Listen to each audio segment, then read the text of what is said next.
Nang namulat sa ibabaw sa mundo ng kaguluhan, isa siya sa may papel na may matibay na pangalan. Dahil sa mga kaibigan nagkaroon ng pinanghawakan, binuo ang mga tropa, tinuruan panlumaban upang wala nang maape sa panahong kasalukuyan. Tutuloy natin ang laban at lalaban ng sabayan. Sa harapan ng bawat isa, sabay-sabay pa nagsumpaan na sa atin walang tatapak dahil wala nang iwanan. Bumanda ang pagsasama at lumawak ang mga tropa, kung saan-saan kumalat din ay pa mga propeta ng mga kabataang naligap ng daan at ng landas. Mga pangarap binaba, di na tuluyang tumaas, dahil samahan at tinatag na tuloy-tuloy ang paglakas. Pag sumagunga sa kalaban, patay-patay, walang igas, walang takbo, walang sabay. Bahala na kung sino humandusay sa mundo ng kaguluhan, matira na lang matibay. Hustisya at katarungan, tangi kong hinahangad, upang ang galit sa aking puso ay hindi na magliyab. Isang tanong, isang sagot, sino ba may alam? Bakit ganito,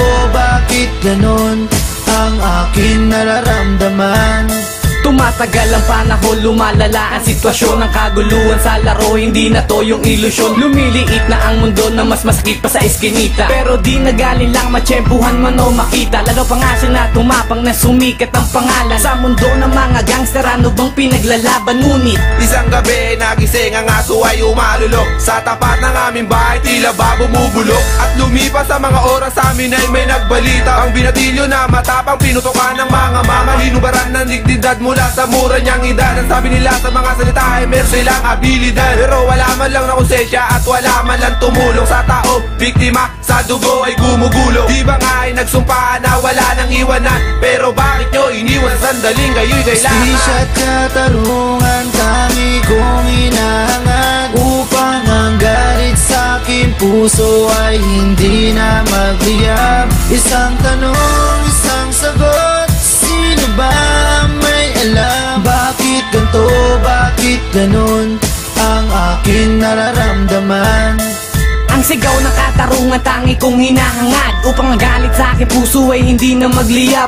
Anak ng mga tulingan, sila na nga ang tinulungan, pero bakit inabuso na may itula pa sa kamatayan ng mahal ko nga sa buhay? Sana ngayon siya ay kasama sa loob ng aming tahanan, sa harapan ng muting lamesa. Wala na kung pag-asa, ang pangarap ko'y wala na. Tuluyan ang lumisan sa gabi ay tulala pa, kung paano ang hustisya hanggang ngayon di pa makita. Habang buhay na lang bang nakapikita mga mata ng mga nakasaksi? Meron naman tayong batas, bakit di nyo ilabas? Sino ba ang nangkahas? Wala na bang sukli sa ipinakitang kabutihan? Naging mabuti sa kaibigan, yung tipong di ka iiwanan. Mahal ko kaibigan ko, mahal ko pamilya ko, pero bakit ang hustisya nakataganan sa bato?